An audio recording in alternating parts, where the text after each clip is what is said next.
rank and file nodded. "We are subject to forces beyond our control. Nevertheless, we must do what is within our power to protect ourselves and those we love." On occasions such as this, the membership acted as one. As Frances surveyed the gathering, she noticed many had come wearing black as a sign of respect towards Erica and her daughter Laura, despite the fact neither were present. While Frances hadn't gone that far herself, she had unconsciously chosen to wear a more muted suit than usual. It was the same dark brown tweed she had worn upon her return to the WI after a period of mourning for her deceased husband, Peter. On her way to the meeting, Frances had toyed with the idea of jettisoning her prepared opening remarks for a brief speech about Erica and Laura's loss. She mentioned it to her sister Sarah. Wary of Frances's weakness for getting carried away by her own powers of oratory, Sarah had persuaded her older sister to say little about the Campbells and allow the members to sit with their own feelings towards the family and the loss of their beloved GP. "Everyone knows what's happened," Sarah had said, drawing upon the wisdom she'd developed as vicar's wife. Her husband Adam was being held in a German prison camp, and she missed him every hour of every day, though there was nothing she could do but wait for him. "They know what they feel about Will's death. They don't need you to express your feelings on their behalf." "Not even a brief word?" Frances asked, mildly disappointed to see a moment of profound leadership slip from her grasp.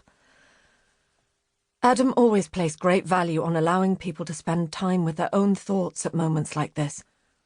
Guidance can so often come across as needless imposition."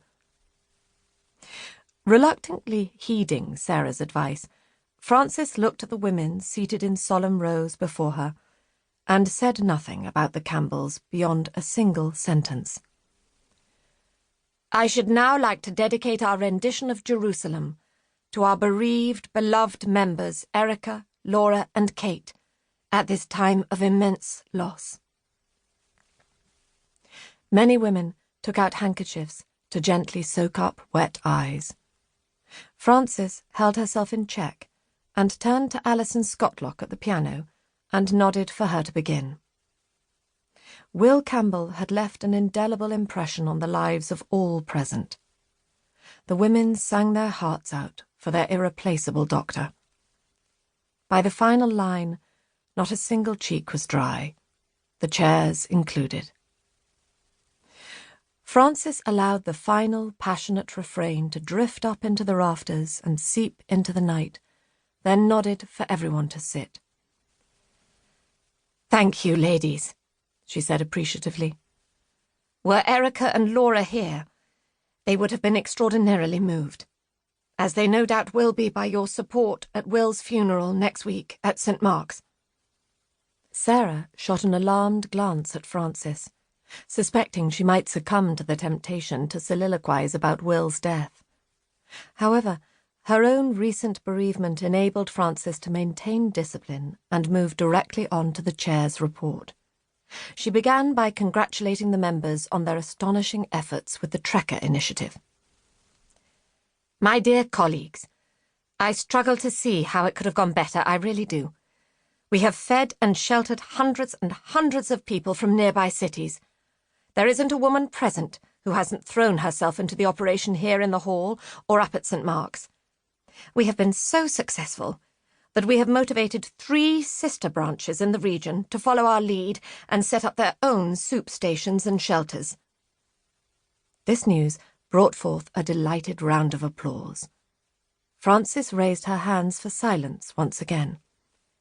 "However," she continued, "our work only has value if we continue to offer our own program for as long as it is needed by those who come."